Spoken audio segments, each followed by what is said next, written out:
নিজের কোনো চাওয়া পাওয়া থাকতে নেই, শুধুমাত্র পরিবারকে হ্যাপি রাখার জন্যই নিজের দেশ ছেড়ে অন্য দেশে পাড়ি জমাতে হয়।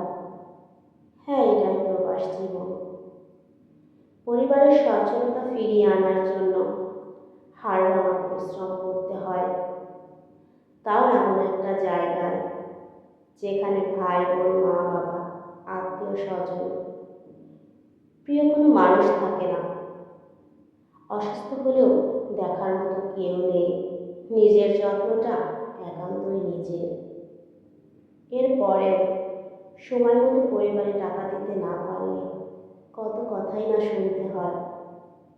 দিন শেষে প্রিয় মানুষটার সাথে একটু কথা বলার জন্য উতলা হলেও একটা সময় পর সেই প্রিয় মানুষটাই বিরক্ত বোধ করে।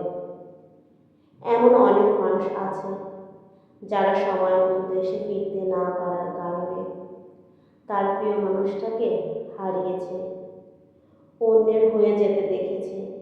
এই কষ্টগুলো একান্তই নিজের, শেয়ার করার মতো কোনো মানুষ থাকে না। এরপরেও মাসের শেষে তাকে বলা হবে, এই মাসে একটু বেশি করে টাকা পাঠাতে পারবি? কেউ এটা বলে না, বাবা তুই কি সেখানে ভালো আছিস? আমাদের সম্মান করা উচিত সেই সব মানুষদের যাদের হাড়ভাঙা পরিশ্রমে একটা পরিবার সচ্ছলতা ফিরে পায়, যাদের কষ্টগুলো সব সময় লুকানো থাকে, যাদের কারণে দেশ উন্নয়নের দিকে যায়। ভালো থাকুক সেই সকল প্রবাসী ভাইয়েরা। আল্লাহ তাআলা তাদেরকে হেফাজতে রাখুক।